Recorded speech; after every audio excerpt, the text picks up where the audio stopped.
नमस्कार मित्रों, book shelf के इस खास कार्यक्रम में आपका स्वागत है। मैं हूं विजय त्रिवेदी। बुक शेल्फ के प्रोग्राम में हम कोशिश करते हैं ऐसे लेखकों के साथ ऐसी किताबों पर चर्चा करने के लिए जो बड़ी ऐतिहासिक तरीके से लिखी गई, इन डेप्थ लिखी गई और उस विषय पर एक खास तरह की जानकारी आपको देती है, बहुत इन डेप्थ और मोटे तौर पर बिना किसी एजेंडा के। आजकल तो चर्चा चल रही है आरएसएस का जो है शताब्दी वर्ष शुरू होने वाला है सितंबर में। 2 अक्टूबर को वैसे इस बार शताब्दी का जो कार्यक्रम है शुरू होगा। शताब्दी वर्ष का दशहरा भी है, विजयादशमी है और महात्मा गांधी की जयंती भी है। और इसके साथ साथ नरेंद्र मोदी सरकार का काम तो चल ही रहा है। तीसरी बार उनको लगातार सरकार बनाने का मौका मिला है। बहुमत से भले ही चूक गए हो, लेकिन एनडीए की सरकार बहुमत से बनी थी। भारतीय जनता पार्टी, हिंदुत्व की राजनीति, राष्ट्रीय स्वयंसेवक संघ, नरेंद्र मोदी, ये सब पर आजकल चर्चा हो रही है और बहुत तीखी भी चर्चा हो रही है, बहुत गंभीर भी चर्चा हो रही है और कभी कभी वन साइडेड चर्चा भी होती है। वन साइडेड का मतलब दोनों तरफ लोग हैं जो एक पक्ष को अपनी तरफ से रखते हैं। मैंने सोचा इस समय ऐसे व्यक्ति से, ऐसी पर्सनैलिटी से चर्चा की जाए जिसने आरएसएस को, हिंदुत्व की राजनीति को, नरेंद्र मोदी को बहुत लंबे समय तक गहराई से देखा है और समझा है। वो है मेरे मित्र नीलांजन मुखोपाध्याय, जिन्होंने 94 में एक किताब लिखी बाबरी मस्जिद के गिरने पर, डिमोलिशन। और फिर नरेंद्र मोदी पर, जब सब तो आजकल तो नरेंद्र मोदी जी पर बहुत किताबें आ गई, लेकिन ये किताब 2013 में लिखी गई, द मैन द टाइम्स। और फिर आरएसएस पर, the icons of Indian right, इसका तो अब सेकंड वर्जन भी आ गया है, उसका भी सेकंड प्रिंट आ गया नरेंद्र मोदी का। लेकिन बहुत अच्छी किताबें लिखी गई आरएसएस को समझने के लिए, आरएसएस के आइकॉन्स को समझने के लिए और हिंदुत्व की राजनीति को समझने के लिए। तो नीलांजन साहब, बहुत बहुत स्वागत है आपका वक्त निकालने के लिए। ऐसे समय में जब हिंदुत्व की राजनीति की चर्चा बहुत हो रही है, मुझे लगता है कि आपसे बेहतर कोई नहीं हो सकता। लेकिन मैं ये देख रहा था कि किताब तो मैंने बहुत पढ़ ली, फिर जब आपसे चर्चा हुई तो फिर दोबारा मैंने देखा ऑथर्स नोट में जो 2-3 शब्द मुझे इंपॉर्टेंट लगे, जिस पर मैं चर्चा शुरू करना चाहता हूँ।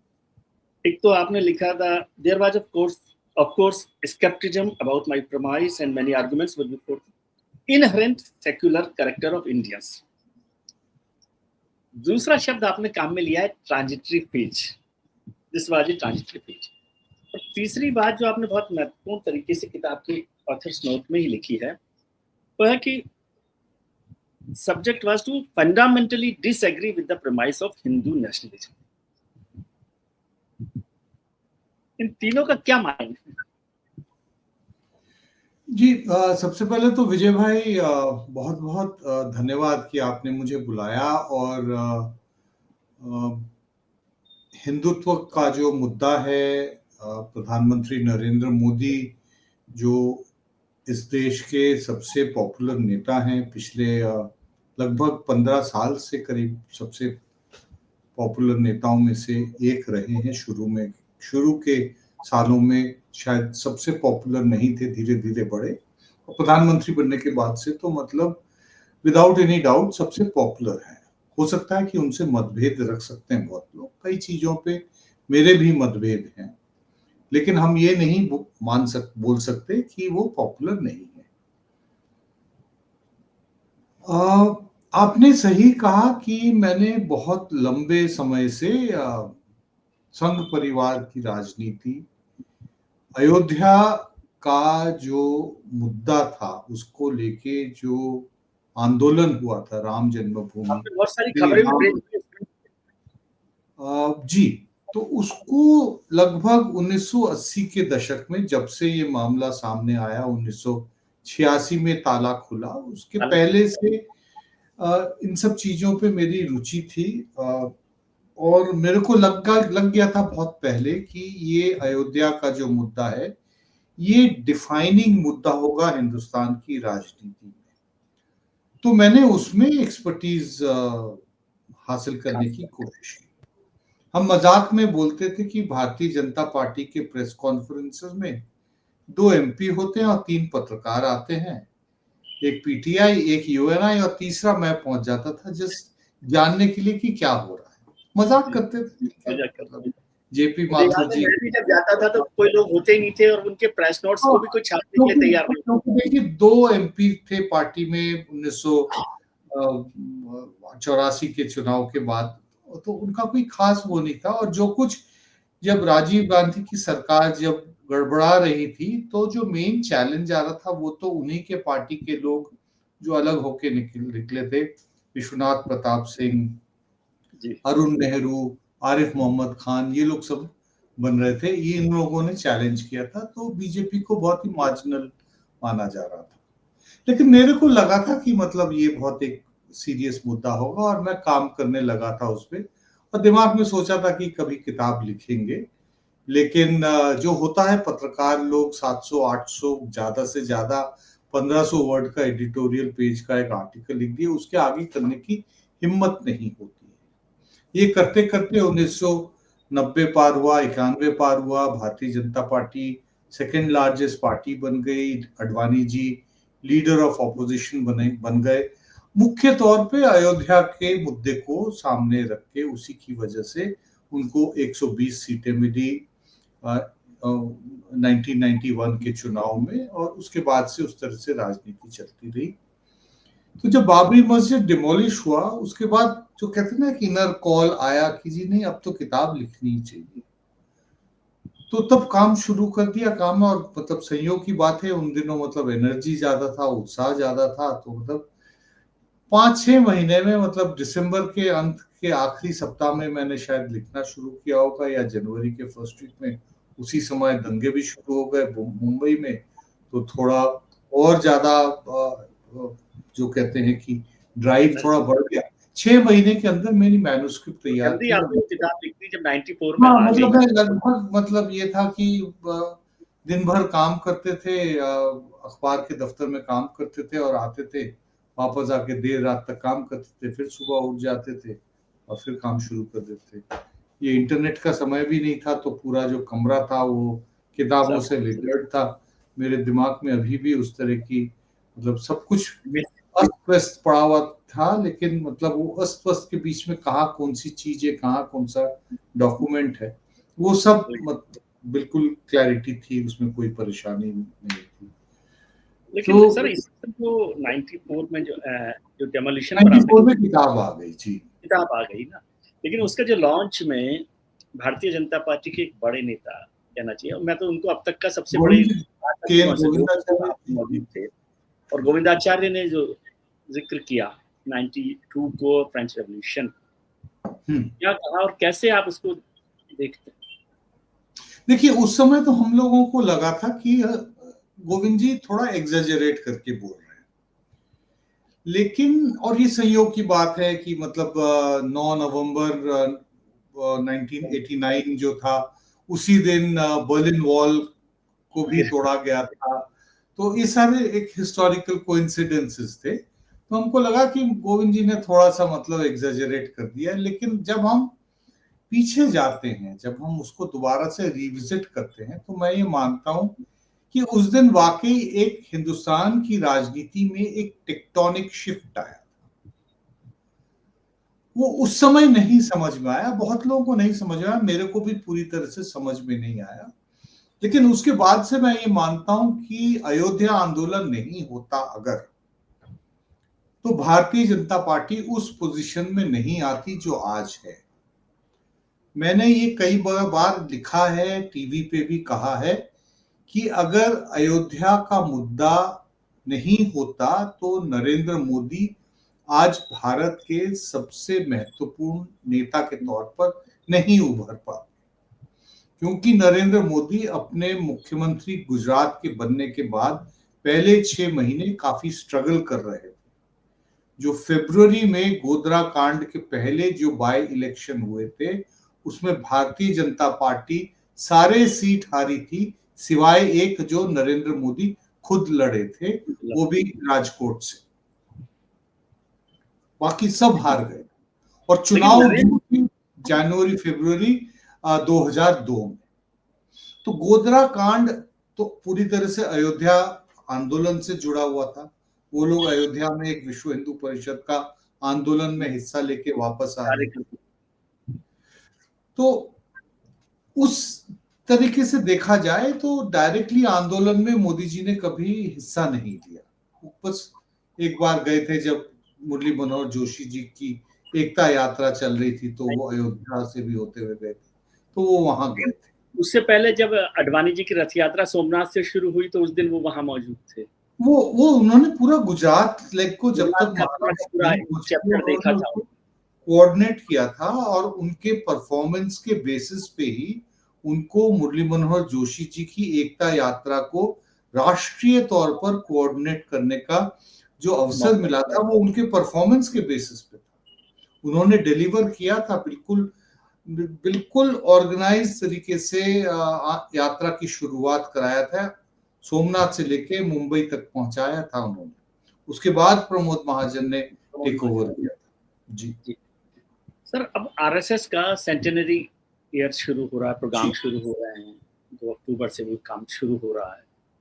आरएसएस को लेकर बहुत सारी चर्चाएं हमेशा होती रही। आप आरएसएस का जो पूरा चेंज है, जो वहां पर एक तो कहा जाता है कि आरएसएस में चेंज ही जो है कहना चाहिए स्थायी है भाव, लेकिन क्या आपको लगता है आरएसएस के थॉट प्रोसेस में या पूरे ऑर्गेनाइजेशनल स्ट्रक्चर में कोई बड़ा बदलाव आया है, और वो हिंदुस्तान की राजनीति पर तो असर डाल रहा है, सामाजिक तौर पर कोई बहुत बड़ा असर आप देखते हैं? देखिए, परिवर्तन तो सब में होता है, हर कोई, मतलब हर इंसान भी में भी परिवर्तन आता है, उसी तरह से नहीं सोचते रहते जिस तरह से पहले सोचते थे। तो उस हिसाब से आरएसएस में तो परिवर्तन आया है, कुछ चीजों में आया है, कुछ चीजों में नहीं आया है। जो मूल जो जिसको हम बोलते हैं कि इंडियन नेशनहुड, भारतीय राष्ट्रवाद का जो कल्पना है, उसमें कोई परिवर्तन नहीं है। जो सांस्कृतिक राष्ट्रवाद का जो आइडिया है, उसमें कोई परिवर्तन नहीं आया है। परिवर्तन कुछ चीजों में आया है कि सबसे पहले तो जो उनके जो दिग्गज, जो उनके जो सबसे पहले दो जो सरसंघचालक थे, हेडगेवार जी और उसके बाद डॉक्टर साहब जिनको बोलते हैं, और उसके बाद गुरुजी एमएस गोलवालकर को जो बोलते हैं, तो कुछ ऐसी बातें जो हैं उन्होंने, गोलवालकर जी ने खास तौर पर अपने युग के कॉन्टेक्स्ट में लिखा था, तो उनको आरएसएस ने पीछे छोड़ा है। लेकिन पीछा छोड़ने के बावजूद पूरी तरीके से उन विचारों से मुक्त नहीं हो पाए, इसी की वजह से उनमें कॉन्ट्रडिक्शंस दिखती हैं। ऑफिशियली बोलते हैं कि हम लोग त्याग दिए हैं, लेकिन कहीं ना कहीं झलकता है। पिछले 11 साल में जो एक चीज जो हमको जो महसूस होती है, संघ हमेशा बोलती थी कि हमारा अल्टीमेट ऑब्जेक्टिव ये है कि समाज ही संघ बन जाए, या फिर संघ समाज में मतलब इनकॉर्पोरेट शामिल हो जाए, पूरा का पूरा समाज जो है वही संघ के समर्थक या संघ की सोच में बदल जाए। समस्या क्या है कि एक जो डोमिनेंट ट्रेंड है समाज में आज, वो संघ परिवार की जो कंट्रोल्स हैं उनके बाहर जा चुकी है। कई बार मोहन भागवत ने बोला, ये करना हिंदुत्व को नहीं दर्शाता है, ये गलत है। लोगों को जबरदस्ती कानून अपने हाथ में लेके महज सिर्फ सस्पेंशन के कि ये आदमी बीफ कैरी कर रहा है, हमको उस पर हमला नहीं करना चाहिए। हेट स्पीच के खिलाफ उन्होंने लगातार बोला है। लेकिन जब कोई बोलता है, वो अगर किसी ना किसी तरीके से संघ के किसी एफिलिएटेड संगठन के साथ जुड़े हैं, या फिर संघ के कोई भी कार्यक्रम में अगर शामिल होते हैं, तो उनको बाहर रखना चाहिए, क्योंकि उन्होंने कुछ ऐसे बातें की हैं जो संघ नहीं मानता है। तो मुझे लगता है सबसे बड़ा ये कॉन्ट्रडिक्शन है। दूसरी एक और बात ये है कि नरेंद्र मोदी का जो व्यक्तित्व है, वो संघ के लिए कोई सरप्राइजिंग नहीं था कि वो अपनी ऑटोनॉमी के बेसिस पे ही काम करते हैं। गुजरात के पीरियड में जब वो मुख्यमंत्री थे, तो ना पार्टी ना गुजरात सरकार संघ के प्रति उत्तरदायित्व नहीं था, उसका कोई आंसरेबिलिटी नहीं थी। बिल्कुल ऑटोनॉमस तरीके से फंक्शन करते थे। उसी तरह से केंद्र में भी फंक्शन हो रहा है। संघ इससे कंफर्टेबल नहीं है क्योंकि उनको लगता है कि इससे उनकी इररिलेवेंस हो जा सकती है। एक वक्त आ सकता है जहां राजनीतिक दल संघ पे हावी हो जाए, वो सेकेंडरी सिटीजन बन जाए। सेकंड क्लास नहीं मैं बोल रहा हूं, सेकेंडरी हो जाए संघ परिवार के अंदर। तो ये नहीं सब सर, कुछ चीजें हैं मैं जिन इसको पे आपसे समझना चाहता हूँ। आपने जो बात कही बहुत अच्छी बात कही, लेकिन ये क्या कंट्राडिक्शन नहीं है क्या? जो आपने डॉक्टर मोहन भागवत की भी बात की, उसकी मैं चर्चा हमेशा करता हूँ कि संघ प्रमुख जो बात बोल रहे हैं उसको स्वयंसेवक नहीं मान रहा। लेकिन आपने कहा कि गुरुजी की जो बातों को संघ ने खारिज कर दिया, ये छोड़ दिया। वो किताब से तो छोड़ दिया, बंच ऑफ थॉट से, लेकिन मन से नहीं छोड़ा। कि नहीं और छोड़ा। इसको मैं दूसरे तरीके से पूछूं, बहुत रूड वे से, क्योंकि आप बहुत भले आदमी हैं, मैं वैसे नहीं आता बात करना, कि क्या ये डीएनए में नहीं है? इसलिए जो सरसंघ चालक कहते हैं बार बार कि मुसलमान डीएनए में है, मुसलमानों का हिंदुत्व और हमारा मतलब हिंदुत्व बिना मुसलमानों के अधूरा है, तमाम बातें, लेकिन स्वयं सेवक कैलकुलेट नहीं हो रहा। इसका मतलब असल बात तो यह है कि आपका डीएनए कुछ अलग है, बात आप कुछ और डीएनए कहना शायद ठीक नहीं होगा, मतलब थोड़ा ज्यादा अति हो जाएगा। लेकिन मैं ये मानता हूं कि हिंदुस्तान की आजादी के समय जो विभाजन हुआ था, उसके बाद से जो उस समय जो संघ की जो सोच थी, अगर आप उस समय जब हिंदुस्तान को आजादी मिली, उस समय गुरुजी की अगर आप मतलब भाषण सुने, उनके आर्टिकल्स को पढ़ें, तो वो कहते थे कि ये तो बस टेम्पररी चीजें, कुछ ही समय में अंग्रेजों को इनको वापस बुलाना पड़ेगा, क्योंकि उनके हिसाब से ये फ्लॉड तरीके से पार्टीशन हुआ था, ये चलने वाला नहीं। फिर हो गया, परमानेंसी आ गई। तो तब एक बहुत बड़ा तबका हिंदुस्तान में था जो मानता था कि भाई मुसलमानों को उनका देश मिल गया, पाकिस्तान मिल गया। चले गए बहुत लोग, कुछ लोग नहीं गए। जो लोग नहीं गए वो यहाँ पे हमारे शर्तों पे उनको रहना चाहिए। ये जो बात है ना हमारे शर्तों पर, ये ऑफिशियली हमने कभी एक्सेप्ट नहीं किया, लेकिन अनऑफिशियली एक बहुत बड़ा तबका था, नंबर्स में काफी बड़ा तबका था। और इसी की वजह से जो सांप्रदायिक दंगे थे ये हमेशा एक अनरिजॉल्व इशू रहा। बहुत ही कम देशों में होगा कि इतना लंबे समय तक का आइडेंटिटी के बेसिस पे समाज के दो अलग अलग हिस्सों में इस तरह की वायलेंट स्ट्रगल्स, वायलेंट फाइटिंग चलती रही हो। कहीं ऐसा बहुत कम राष्ट्रों में हुआ है, तो ये चलता रहा। और मैं ये मानता हूं कि अयोध्या आंदोलन को अडवाणी जी ने लीडरशिप प्रोवाइड करके, यात्रा निकाल के बहुत उसको आगे बढ़ाया और भारतीय जनता पार्टी को उतना आगे ले गए जो एक तरह से लेजिटिमेसी दिलवाई। हिंदुस्तान की सेकेंड लार्जेस्ट पार्टी के तौर पे उभरी अडवाणी जी के नेतृत्व में। लेकिन उसके बाद उनको लगा, खासतौर से वाजपेयी जी के जो 6 साल प्रधानमंत्री काल थे, उसके बाद उनको लगा, अगर हम फिगरेटिवली बात करें, कि हिंदुस्तान के का जो पॉलिटिकल स्टेज है, इसमें आप एंट्री तो राइट साइड से कर सकते हैं, मतलब दक्षिणपंथी राजनीति से कर सकते हैं, लेकिन बीच में आने के बाद आपको मतलब इक्वी बैलेंसिंग करनी पड़ेगी, दक्षिणपंथ से भी और वामपंथ से भी। तो आपको मतलब मिला जुला एक तरह की सरकार चलानी पड़ेगी।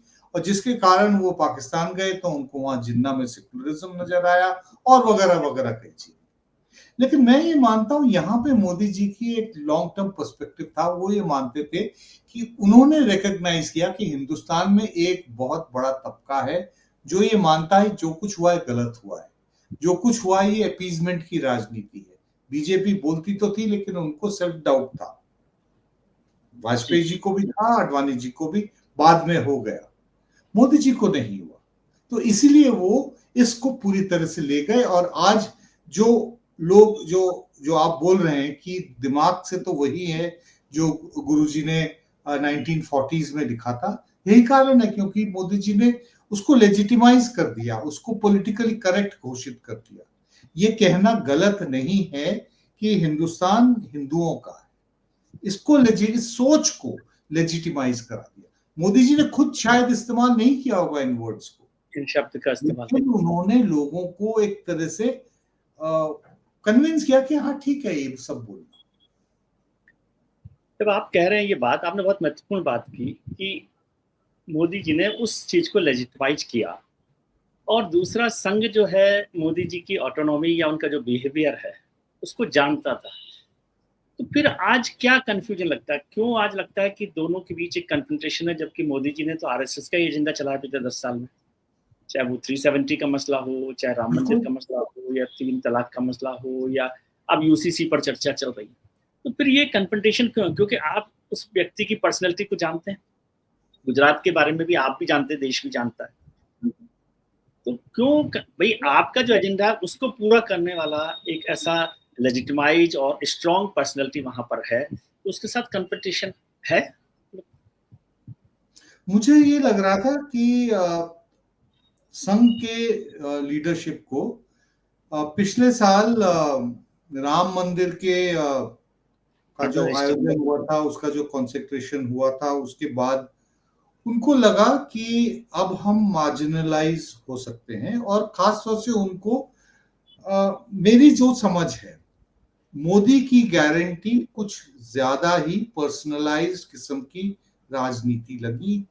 मोदी कल्ट के प्रमोशन में उनको लगा कि ये अति हो गई, अब हमको कुछ बोलना चाहिए।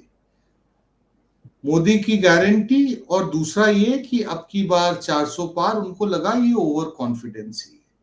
तो उन्होंने, कई लोगों ने मजाक में कहा जब हम पूछते थे कि कैंपेन हो रहा है, आप लोग क्यों नहीं निकल रहे, आपके स्वयंसेवक क्यों नहीं दिख रहे कैंपेनिंग में?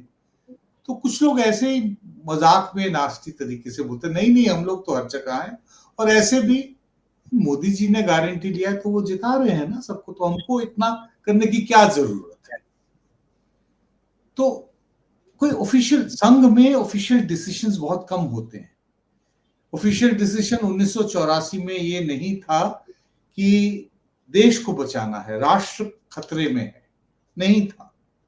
लेकिन सब जानते हैं कि 1984 में ओवरवेलमिंग तरीके से अलग अलग जगह आरएसएस नेटवर्क में कांग्रेस के कैंडिडेट्स के लिए वोट की, उनकी अंडरस्टैंडिंग थी, लेकिन कोई फैसला नहीं था, कोई रेजोल्यूशन नहीं पास हुआ था। तो हम चूंकि उस तरह के कल्चर में बड़े हुए, मैं कहता हूं कि आरएसएस का हिंदुस्तान में वो फैंटम का टॉम टॉम मैसेजिंग होता है।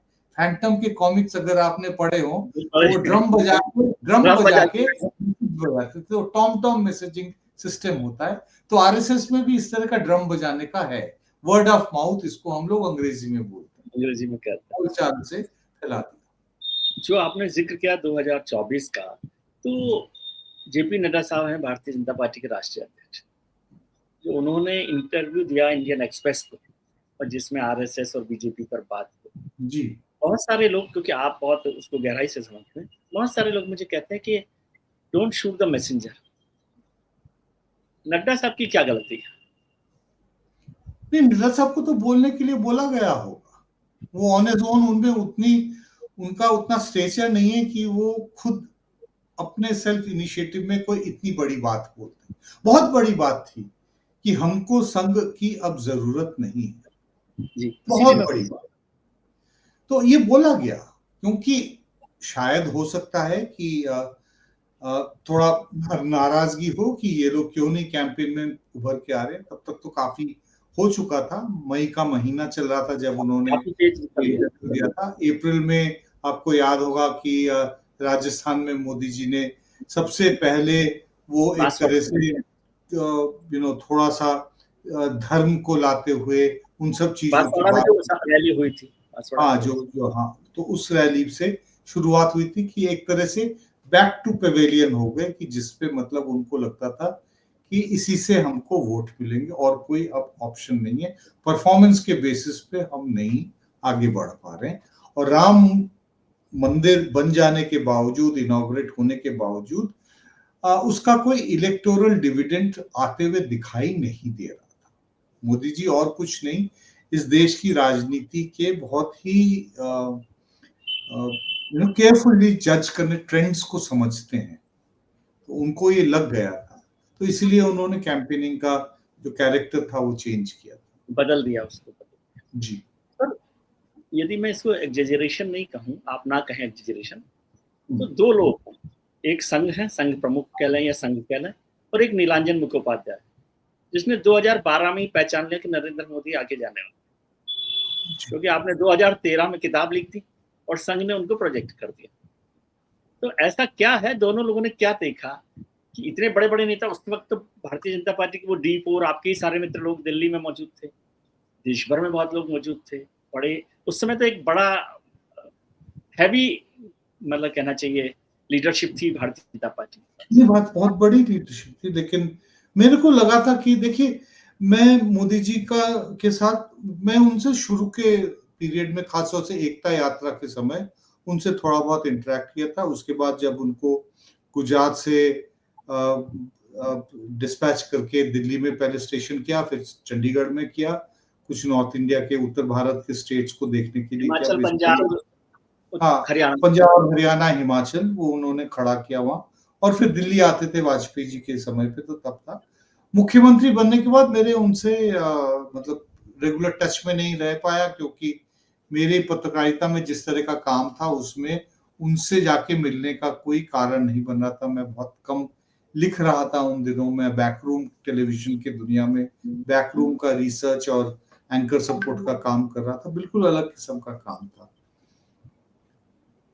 तो किताब लिखने की काफी वक्त हो गया था, कोशिश करते थे लेकिन होता नहीं था, तो अचानक से वही आया था कि अगर हमको बायोग्राफी लिखी जाए। बायोग्राफी तब तक मैंने कभी लिखी नहीं थी, तो घर में चर्चा हो रही थी, तो ऐसे ही किसने पूछा कि आप किस कैरेक्टर को सबसे चैलेंजिंग मानते हैं लिखने के लिए? तो पता नहीं, स्पॉन्टेनियसली मैंने कहा नरेंद्र मोदी। तो क्यों? मैंने कहा मुझे लगता है कि उनको मतलब अगले प्रधानमंत्री बनने के काफी चांसेस हैं। तब न, ऑलरेडी बाय द टाइम, उस समय तक 2011 की बात कर रहा हूँ, जब उन्होंने सद्भावना यात्रा निकाली थी और अडवाणी जी ने कार्यक्रम निकाला था, लेकिन उसको गुजरात आने का परमिशन नहीं दिया था मोदी जी ने। तब मैं क्लियर हो गया था कि उनकी नजरें जो हैं अब कहीं और हैं, अब गुजरात में नहीं रहेंगे। तो 2011 के अंत में, उस समय कुछ आर्टिकल्स लिखे थे मैंने, एक बाहर का वेबसाइट था, उनके लिए मैं लिखता था उन दिनों, इंटरनेट की शुरुआती के दिनों थे, तो तब मैंने लिखा था। तो मैंने कहा मोदी के प्रधानमंत्री बनने के काफी चांसेस हैं। तो किसने कहा कि आपसे वो बात करेंगे, ऐसे मुझे पता नहीं करेंगे या नहीं करेंगे, लेकिन मैं कोशिश कर सकता हूँ। तो कॉमन मित्र थे जो उनको जानते थे, तो मैंने उनको बोला कि मैं किताब लिखना चाहता हूँ। तो मेरे को मैसेज आया कुछ ही दिनों में कि उन्होंने कहा उनको कोई परेशानी नहीं है, आप उनसे बात कर सकते हैं, ये नंबर है, ये उनके ऑफिस का लैंडलाइन नंबर है, आप बात कर लीजिएगा, और ना भी हो अगर तो अपना मैसेज छोड़ दीजिएगा। उन्होंने कहा कि वो जरूर जब भी फुर्सत मिलेगी कॉल करेंगे, और वही हुआ, वो थे नहीं वहाँ। बाद में शाम को जब उपलब्ध थे तो उन्होंने कॉल किया, तो फोन किया, तो मेरी बात हुई। तो मैंने कहा कि ऐसा ऐसा है, और ये, तो ठीक है लिखिए आप। मैंने उनसे ये भी कहा कि ये कोई ऑथोराइज बायोग्राफी नहीं होगी। तो हंस के बोले कि आज तक तो आपने कभी कोई ऑथोराइज काम नहीं किया है, तो अब आप क्यों करेंगे, हम आपसे सोचते भी नहीं। तो मुझे लगता है बहुत बार लोगों ने पूछा, पत्रकारों ने पूछा कि आप क्रिटिकल पोजीशन था Sangh Parivar, Hindu nationalistic politics, cultural nationalism, इन चीजों के खिलाफ आप लिखते रहे, आइडियोलॉजिकल पॉइंट ऑफ व्यू से ही, कोई पर्सनल अटैक किसी पे नहीं किए गए। मोदी जी के गुजरात राइट्स के ऊपर, ऑफकोर्स गुजरात सरकार के फेलियर्स के बारे में, जो मैं मानता हूँ फेलियर्स के बारे में, उसके बारे में जरूर मैंने टिप्पणी की थी, लेकिन पर्सनल अटैक कभी मैंने कभी नहीं किया था किसी पे, ना अडवाणी जी पे, ना किसी और पे। तो उस तरह से किताब पे शुरू हुई। शायद मोदी जी को उस समय लगा था कि कोई अगर बाहर के पोजीशन से अगर कोई किताब लिखे जो जिसने कभी विच हंटिंग नहीं की है, तो शायद उनके लिए बेहतर होगा, क्योंकि बहुत लोग वो किताब को पढ़ेंगे जो अदरवाइज उनके बारे में किताब नहीं पढ़ना चाहेंगे। नहीं, तो वही हुआ कि बहुत लोगों ने किताब पढ़ी और बहुत चर्चित किताब रही। किताब बहुत अच्छी आपने लिखी। अब मैं दूसरा सवाल पूछता हूँ कि नीलांजन मुखोपाध्याय और आरएसएस, क्या दोनों लोग समझते हैं कि 2013 का उनका फैसला सही था? नहीं, मेरा तो फैसला बिल्कुल सही था, क्योंकि मतलब मेरा फैसला तो ये था कि ये देश के प्रधानमंत्री बनेंगे और शायद काफी लंबे समय तक रहेंगे, लेकिन ये नहीं सोचा था कि वो 11 साल रहेंगे, तीसरी बार चुनाव लड़े, जीत जाएंगे। ये नहीं सोचा था, इतना रोड मैप नहीं सोच के रखे थे, लेकिन जरूर इतना लगा था कि 2014 में तो वो चुनाव जीत सकते हैं, कम से कम सिंगल लार्जेस्ट पार्टी के तौर पे आएंगे। कितने सीट वगैरह वगैरह वो सब हिसाब लगाना बहुत मुश्किल बाकी उस होता है। समय तो बीजेपी बहुत मैस में थी, मुझे याद आता है और 2011 मुझे याद है, मतलब खास तौर से उत्तर प्रदेश में एकदम गिर के 10 सीटों पे आ गई थी 2009 में, मतलब 17% वोट थे उत्तर प्रदेश में, और तो उस पोजीशन से वहां तक पहुंचना बहुत ही बड़ी बात थी। 282 उन्होंने सीट जीते। आरएसएस के नजरिए से कैसे देखते हैं मोदी जी? आरएसएस के नजर से मतलब मुझे लगता है कि मैं अगर आरएसएस में होता तो मेरे को लगता कि मैंने सही फैसला लिया था, क्योंकि संघ की जो ऑब्जेक्टिव्स हैं वो बहुत हद तक पूरी हुई हैं और बचे हैं, लेकिन अभी सुधार की जरूरत है।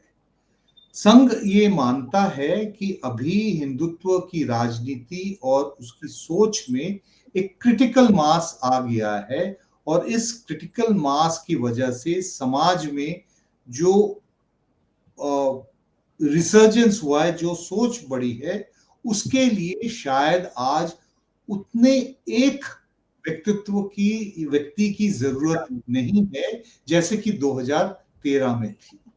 उनको लग सकता है, मुझे नहीं पता कि उनके दिमाग में यही है या नहीं। उनको लगता है कि आज, हो सकता है कि लग रहा हो कि स्थिति आज ये है कि हम चाहें अगर, तो हम भारतीय जनता पार्टी को मेजॉरिटी दिलवा पाएंगे अगर नरेंद्र मोदी उसके नेता ना भी रहे, कोई ना भी और रहे। नेता ना भी रहे, तो भी हम भारतीय जनता पार्टी को कम से कम सिंगल लार्जेस्ट, बहुत मेजॉरिटी के करीब ला सकते हैं। सर, एक सवाल समझना चाहता हूं आपसे कि आरएसएस हमेशा कहता है कि कोई रिमोट कंट्रोल नहीं है, वो कोई आदेश नहीं देते, जो रास्ता है उस पर वो चलने देते हैं, अपनी सलाह देते हैं यदि कोई मांगे। लेकिन यदि 3 बड़े नेताओं के नाम मैं लूं आपके सामने, नरेंद्र मोदी जी हैं, लाल कृष्ण आडवाणी जी हैं और गोविंदाचार्य जी हैं। तीनों बड़े नाम हैं जिन्होंने कंट्रीब्यूट किया बीजेपी को भी और संघ को भी, संघ की आइडियोलॉजी को भी।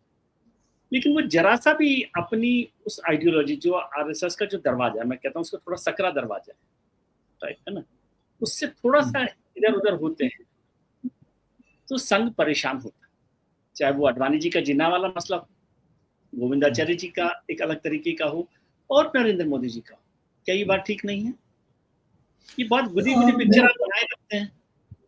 मेरे ख्याल से इन तीनों नेताओं में अगर आप रेट करना चाहें कि जो कौन सबसे ज्यादा कमिटेड संघ की आइडियोलॉजी पे रहा है, तो मैं कहूंगा कि शायद संघ की आइडियोलॉजी में सबसे ज्यादा कमिटेड नरेंद्र मोदी और गोविंदाचार्य जी रहे। आडवाणी जी के बारे में ये कहेंगे हम कि उन्होंने सत्ता की राजनीति के लिए अपने विचार बदले। जो जिन्ना वाली बात कर रहा हूं, कई सारे और चीजें मैं बहुत डिटेल में नहीं जाना चाहता हूं। उस समय 2004 के बाद से 2009 तक आप उनको इसमें आडवाणी वाकई एक सवाल आपने आडवाणी जी पर बोल दिया, तो जो 6 दिसंबर के बाद उन्होंने कहा था कि मेरे जीवन का सबसे दुखद दिन है, उसको भी इसमें शामिल करते हैं? मेरे ख्याल से वो बस अपने आप को मतलब दोनों के लिए सही होना चाह रहे थे। मतलब उस स्टेटमेंट से संघ भी खुश थी, मतलब संघ के हार्डलाइनर्स भी खुश थे और दूसरे लोग भी खुश थे। लेकिन जब आप कह रहे हैं कि नरेंद्र मोदी सबसे कमिटेड लोगों में से हैं, यदि आपने तीनों में से कहा, या गोविंद जी के लिए भी कह रहे हैं, आइडियोलॉजी के पॉइंट ऑफ व्यू से, हाँ, आइडियोलॉजिकल पोजीशन में, तो फिर क्या परेशानी है? उनके फंक्शनिंग स्टाइल। संघ ने सोचा था कि जब वो मुख्यमंत्री बनेंगे तो वहां पे संघ कार्यालय जाएंगे, बीच बीच में जाके उनसे चर्चा करेंगे, राजनीति पे चर्चा करेंगे, उनसे सलाह मशवरा करेंगे, लेकिन ऐसा कुछ नहीं हुआ। संघ के लोग मिलने आना चाहते थे, तो उसमें भी उन्होंने कोई खास रुचि नहीं दिखाई।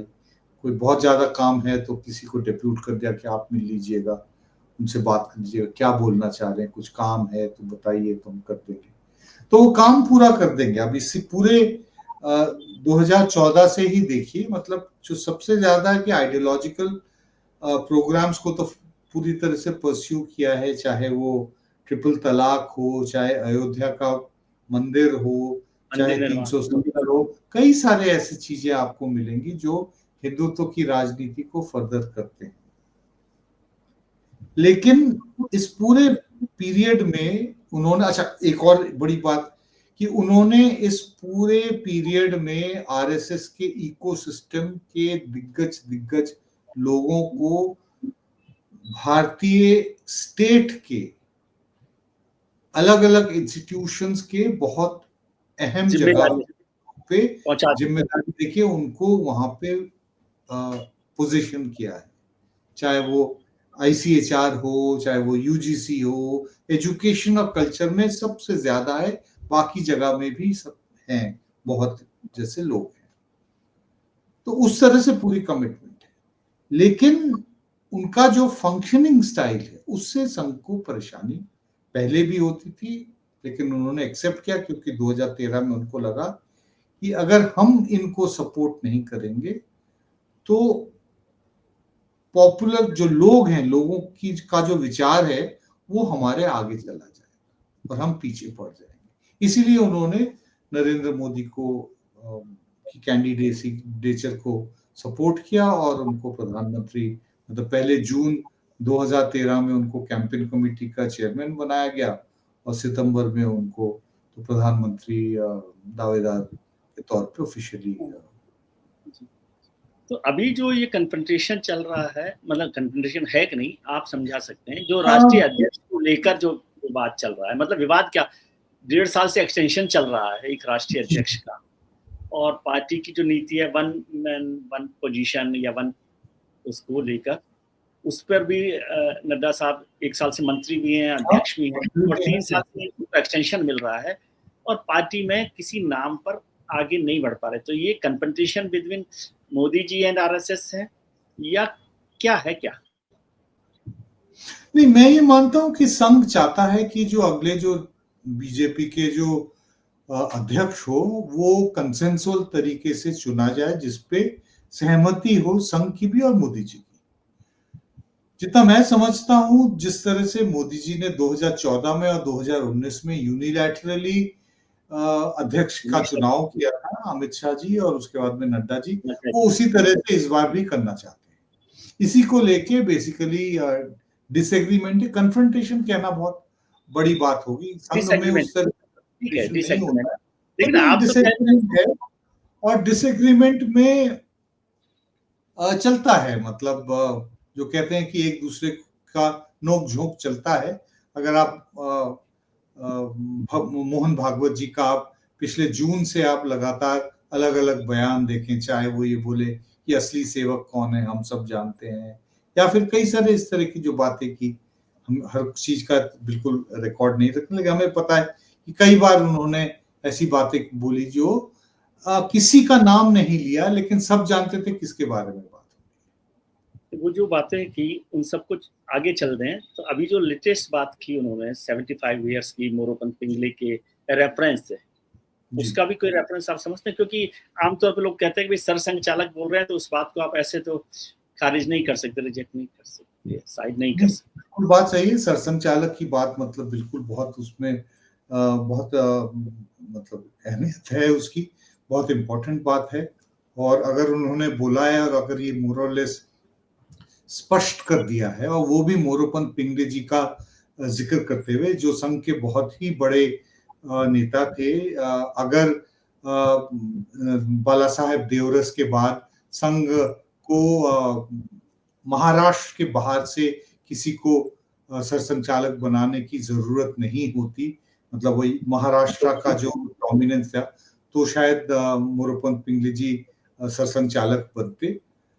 तो उनका जिक्र करना, और मैं मानता हूं कि एक तरह से संकेत है कि मोदी जी को सोचना चाहिए, मतलब सक्सेशन के बारे में उनको सोचना चाहिए, उनको भारतीय जनता पार्टी के नेताओं को बोलना चाहिए कि काफी वक्त हो गया, मेरे को अब आराम करने का वक्त आ गया, मैं आपको गाइड करूंगा बाहर से, और आप किसी दूसरे नेता को चुनिए, उनको प्रधानमंत्री बनाइए। और मैं मानता हूं कि अगले साल 2026 में जब संघ का जो सेंटेनरी सेलिब्रेशंस हैं वो खत्म हो, खत्म हो जाएगी। और दशहरा के बाद में मैं लगता है कि हो सकता है कि भागवत जी इस भाषण के बाद, मुझे तो नहीं लगता कि वो खुद रहेंगे। 2026 के बाद वो रहेंगे सरसंघचालक के तौर पर। तो तो सक्सेशन में आप ये जानते हैं, जैसे मोदी जी आपने पे एक तरह से मॉरल प्रेशर तो आएगा ही कि उनको भी कुछ ऐसा ही करना चाहिए। आखिरकार दोनों सितंबर 1950 के पैदाइश हैं, एक 11 सितंबर को, एक 17 सितंबर को। 17 सितंबर। तो सक्सेशन की बात की तो नीलांजन, जब मोदी जी का सक्सेशन तय कर सकते हैं, तो मोदी जी के बाद के सक्सेशन में आप कोई नाम सोचते हैं? नहीं, मेरे ख्याल से सारा कुछ डिपेंड करता है कि सक्सेशन किस कॉन्टेक्स्ट में हो रहा है। क्या तब तक सिचुएशन ऐसी रही कि वो जिनको चाहें उन्हीं को बनाएंगे, या उस तरीके से फैसला होगा जैसे कि भारतीय जनता पार्टी में 2014 के पहले होता था। चर्चा होती थी, भारतीय जनता पार्टी में चर्चा नहीं होती है 2014 के बाद से, मतलब कुछ ज्यादा लोगों में, एक दो लोगों में अगर चर्चा हो भी जाती है तो वो क्लियर एक हायरार्की है चर्चा करने में, कौन पूछ रहा है, क्या जवाब एक्सपेक्टेड है, वो बिल्कुल क्लियर है। सर एक आपको चीज याद होगा कि 2015 में कई जो सीनियर नेता थे, अडवाणी जी, मुरली मनोहर जोशी, शांता कुमार, उस समय यशवंत सिन्हा भी भारतीय जनता पार्टी में थे। बिहार के 2015 के भारतीय जनता पार्टी के हार के बाद उन्होंने चिट्ठी लिखी थी जिसमें उन्होंने कहा था कि भारतीय जनता पार्टी जानी जाती थी अपने कोलेजियल स्टाइल ऑफ फंक्शनिंग के लिए, वो पूरी तरह से खत्म हो गई है, इनर पार्टी डेमोक्रेसी बिल्कुल खत्म हो गई है, तो उसको रिवाइव करने की बहुत जरूरत है। तो वो कभी उस पर कोई आगे कुछ सुनवाई नहीं हुई और उसी तरह से पार्टी चल रही है।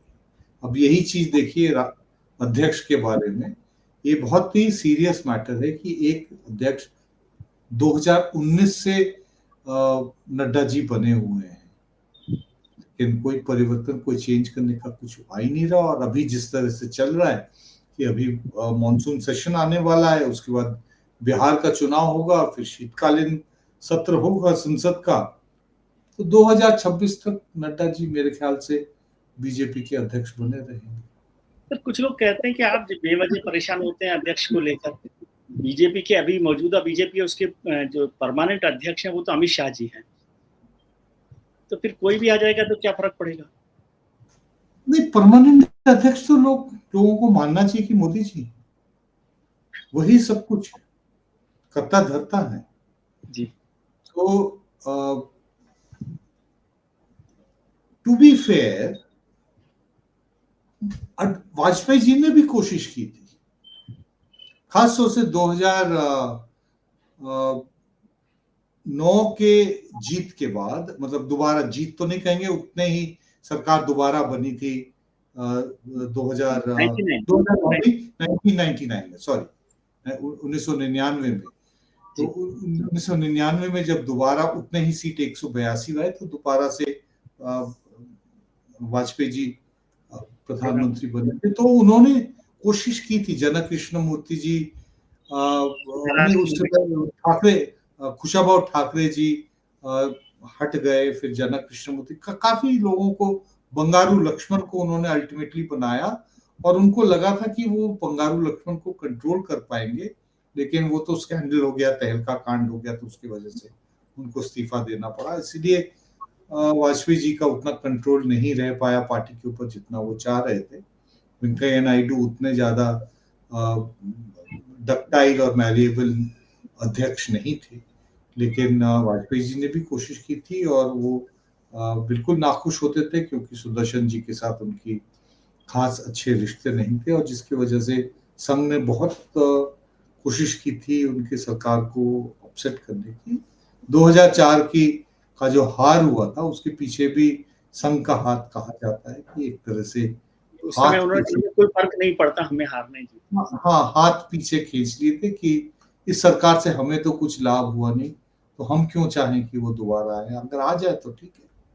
ठीक है, लेकिन सर अभी दो घटनाएं बड़ी हुई 2024 के चुनाव के बाद इस सरकार को लेकर। एक तो हुआ जो कास्ट सेंसस को लेकर सरकार ने फैसला किया, ज्यादातर लोग इसे यू टर्न मानते हैं, सरकार का पीछे हटना मानते हैं।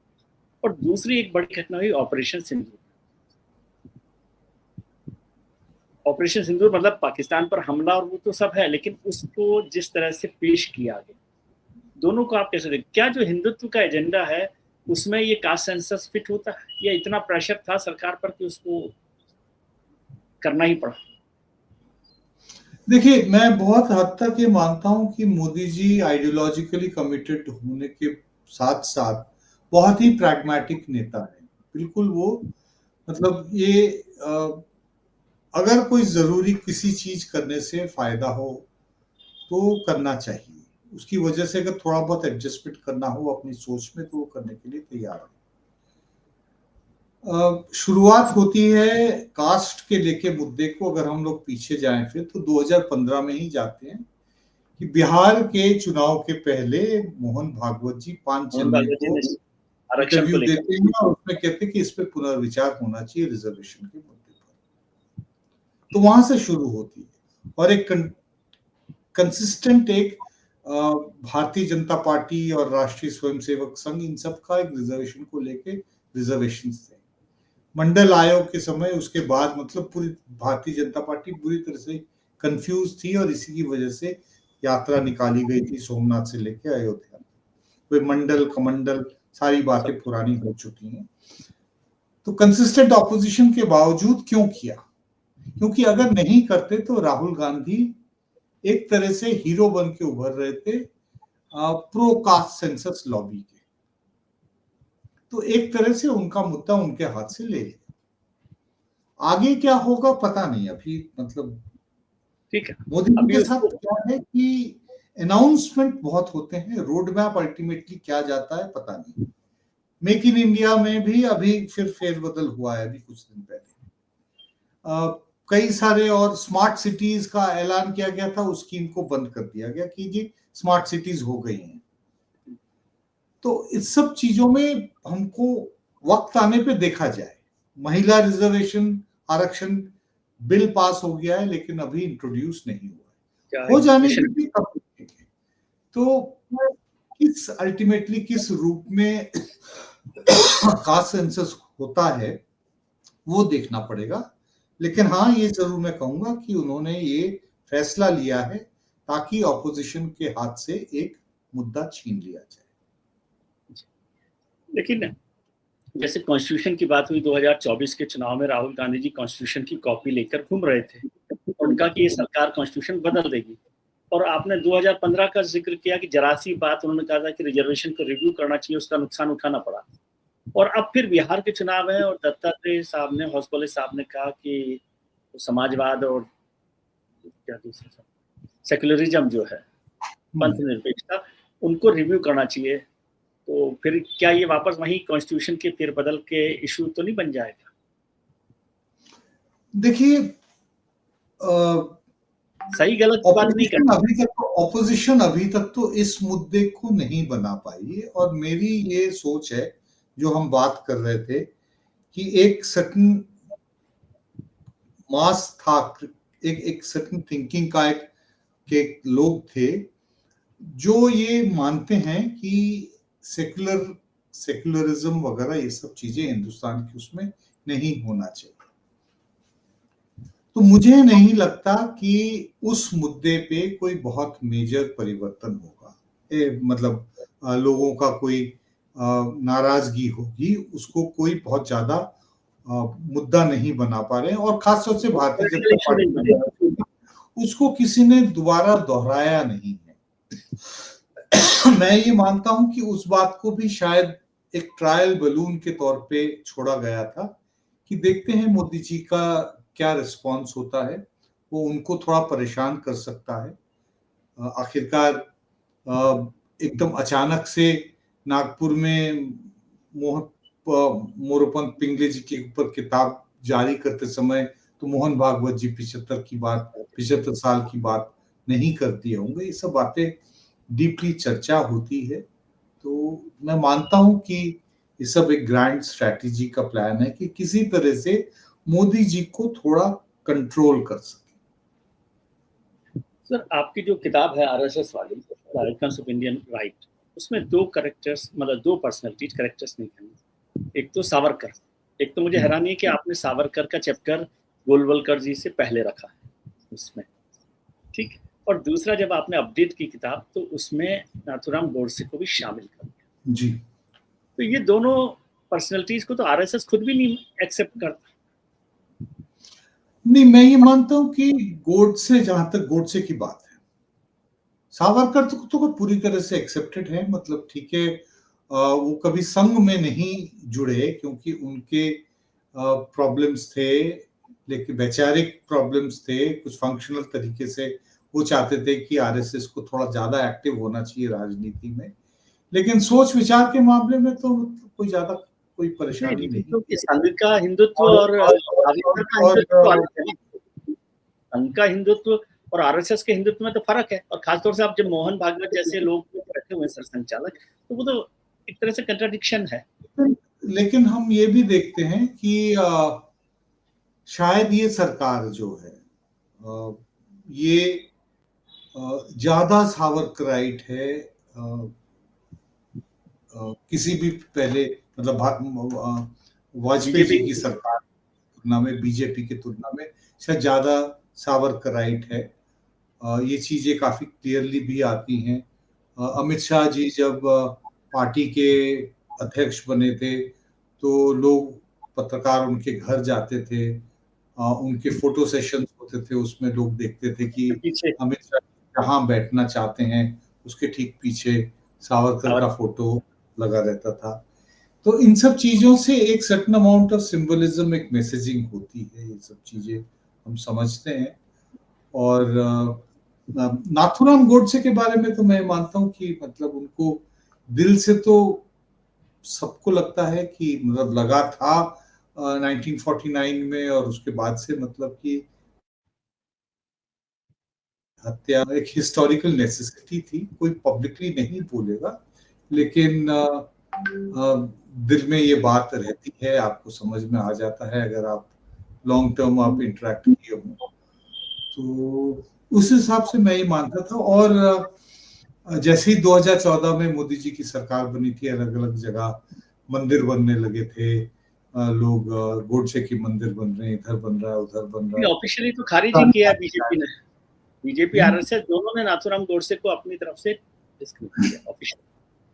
जी, कभी उस तरह से फॉर्मली इनकॉर्पोरेट नहीं कर सकते क्योंकि वो पॉलिटिकल लायबिलिटी है, लेकिन मैं ये मानता हूं कि ये जो गांधी को जो कोऑप्ट किया है, मतलब एक तरह से कोऑप्शन की राजनीति भारतीय जनता पार्टी ने प्रैक्टिस की, सिर्फ गांधी जी नहीं, कई और लोग, मतलब सरदार पटेल के बारे में भी कहा जाता है कि मतलब सरदार पटेल एक बहुत ही मिक्स्ड किस्म के पर्सनालिटी थे, लेकिन उनको सिर्फ एक पर्सपेक्टिव से ही ढाला जाता है, उस तरह से उनको उन्होंने कोऑप्ट किया है। सुभाष चंद्र बोस काफी हद तक उन्होंने इंक्लूसिव पॉलिटिक्स की बात की, कभी उन्होंने एक्सक्लूसिविस्ट राजनीति, नेशनलिज्म की बात नहीं की उन्होंने। उनके दूसरे किस्म के विवाद थे कांग्रेस के अंदर, वो अलग चीज है, लेकिन इस तरह से तो मुझे लगता है कि मिक्स्ड बैगेज है। मतलब अल्टीमेटली जाके जो कभी अगर मौका आया और एक तरह से पूरी हेजेमनी भारतीय जनता पार्टी और राष्ट्रीय स्वयंसेवक संघ का होगा, तो उनकी राजनीति में जैसे गोलवालकर के कुछ लेखों को डिस्कार्ड किया है, बोला कि ये सही नहीं है, तो उस तरह से आगे भी कुछ फेरबदल हो सकती है, उनकी आज की राजनीति में भी कुछ फेरबदल हो सकती है, मैं ये मानता हूँ। क्या एग्जैक्टली होगा कहना बहुत मुश्किल है। जी, आपने गोलवलकर जी का नाम लिया, तो वही सवाल मैं समझना चाहता हूँ कि गोलवलकर जी, गुरुजी गोलवलकर और देवरस, बाला साहब देवरस, दो बड़े संघ सरसंघचालक इस पूरे इरा में रहे उनके 100 साल में। मतलब हितगवार साहब को तो छोड़ दें, वो तो आद्य संचालक रहे, सरसंचालक। जी जी, सही आज बात का जो आरएसएस और बीजेपी है, वो गोलवलकर जी के आरएसएस है या देवरस की आरएसएस है? मैं आरएसएस मानता हूँ कि जो जो गुरु गोलवलकर जी और जो बाला साहेब में जो मूल फर्क था वो ये था कि जाति के आधार पर बाला साहेब मानते थे कि आरएसएस को ज्यादा इंक्लूसिव होना चाहिए। उनकी जो 1974 की जो भाषण था पुणे में, जो होने वाला बसंत का वाला में जो भाषण था, उसमें एक तरह से उन्होंने क्लियरली ये बोला है कि हमको दूसरे कास्ट ग्रुप्स के, खासतौर से जो ओबीसीज और जो दलित हैं, अनटचेबिलिटी, उन्हीं के पीरियड में बाला साहेब के समय ही वनवासी कल्याण आश्रम को रिवाइव किया गया, उसको एनर्जी दी गई, विश्व हिंदू परिषद को एनर्जी दी गई, एकात्मता यज्ञ निकाला गया। ये तमाम जो चीजें जो थी, ये एक तरह से जो अर्ली साइंस ऑफ जिस चीज को गोविंदाचार्य जी ने बाद में बोला सोशल इंजीनियरिंग, तो सोशल इंजीनियरिंग संघ को करने की डायरेक्शन बाला साहेब देवरस ने दिया था। लेकिन गोलवालकर जी पूरी तरह से हमारी वर्ण व्यवस्था के समर्थक थे, वो ये मानते थे कि हमको इसी के अंदर रहना होगा। बाला साहेब देवरस कास्ट सिस्टम के उतने बड़े सपोर्टर नहीं थे, ये मूल फर्क है। तो आज का जो संघ है या भारतीय जनता पार्टी है, वो मैं मानता हूं कि बाला साहेब देवरस की राजनीति के ज्यादा, उनकी सोच के ज्यादा करीब।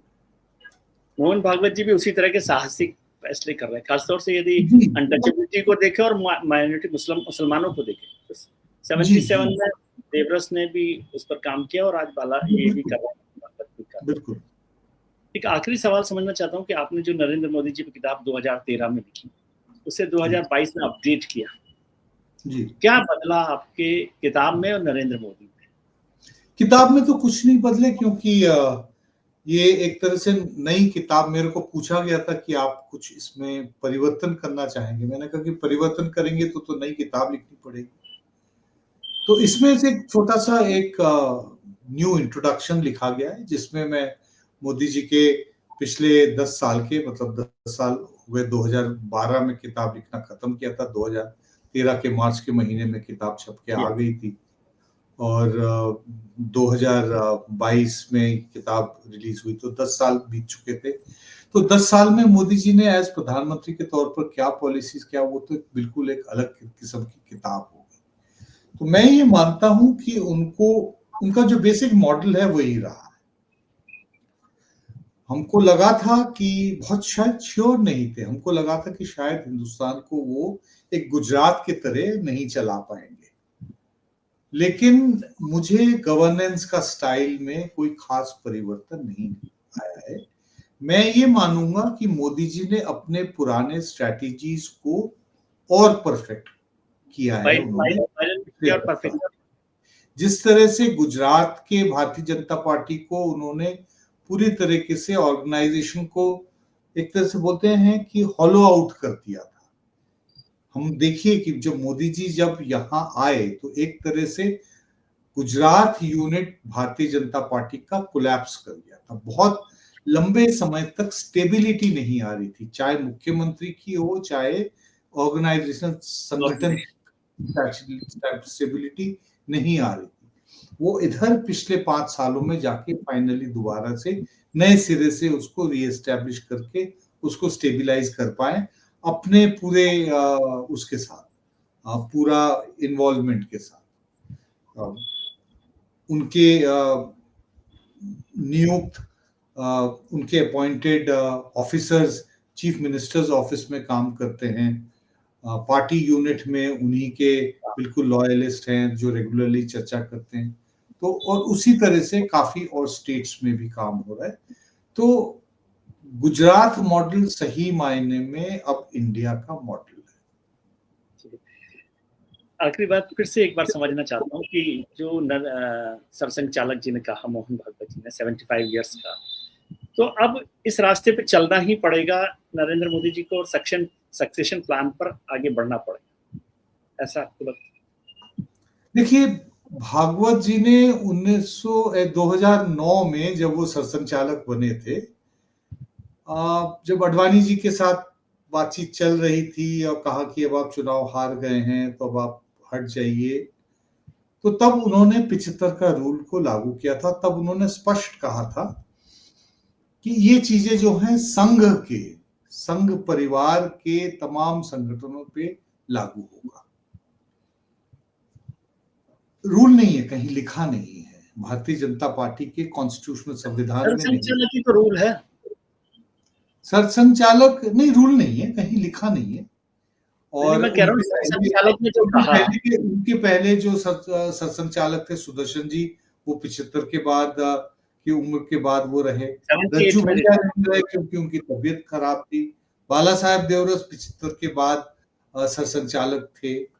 उसके पहले के जो थे उनकी मृत्यु 75 के पहले हो गई थी। तो वो तो ठीक है। नहीं, लेकिन आपने एक बात कही सर कि सरसंघचालक जो मोहन भागवत जी हैं, वो तो इस सेंटेनरी ईयर खत्म होने के बाद शायद छोड़ देंगे। मुझे तो लगता है क्योंकि उन्होंने वो तो एक अपने आप राजनीतिक दबाव, उसका तो मतलब ही अलग हो जाएगा। प्रेशर पड़ेगा, लेकिन नहीं करते अगर तो भारतीय जनता पार्टी में, आज के भारतीय जनता पार्टी में मुझे नहीं लगता कि कोई नेता डिमांड कर सकता है कि मोदी जी को स्टेप डाउन करना चाहिए। मुझे तो नहीं लगता। हाँ, लेकिन आप ये कह रहे हैं कि जो सरसंघ चालक के पास रिमोट कंट्रोल था उसकी बैटरी कमजोर हो गई है। हाँ, मतलब अब वो तो खैर उसमें तो कोई दो राय नहीं है कि मतलब जिस तरह से कंट्रोल था, संघ बीजेपी मोदी जी के अंडर में तो एक काफी हद तक ऑटोनॉमस इंस्टीट्यूशन के तौर पर फंक्शन करती है, और उसी ऑटोनॉमी को मोदी जी बरकरार रखना चाहते हैं। संघ चाहती है कि अब इसको कंट्रोल किया जाए। चलिए, बहुत बहुत शुक्रिया आपका कि बहुत अच्छे से आपने हमारा ज्ञानवर्धन किया और बहुत बारीक तरीके से संघ को और बीजेपी के रिश्तों को समझाया। ये फायदा होता है जब पढ़े लिखे लोगों से बात होती है। तो बहुत बहुत शुक्रिया आपका कि आपने हमारे लिए वक्त निकाला। आपको उम्मीद है कि पसंद आई होगी नीलांजन जी के साथ बातचीत, इतनी गहरी बात वो कर रहे हैं और वो समझ उनकी बहुत गहरी है। आप अपना ख्याल रखिए और उनका ख्याल रखिए जो आपका ख्याल रखते हैं, और अपने मित्रों, परिजनों, रिश्तेदारों के साथ खुश रहिए, मस्त रहिए, व्यस्त रहिए और स्वस्थ रहिए। नमस्कार, प्रणाम। धन्यवाद, नमस्कार।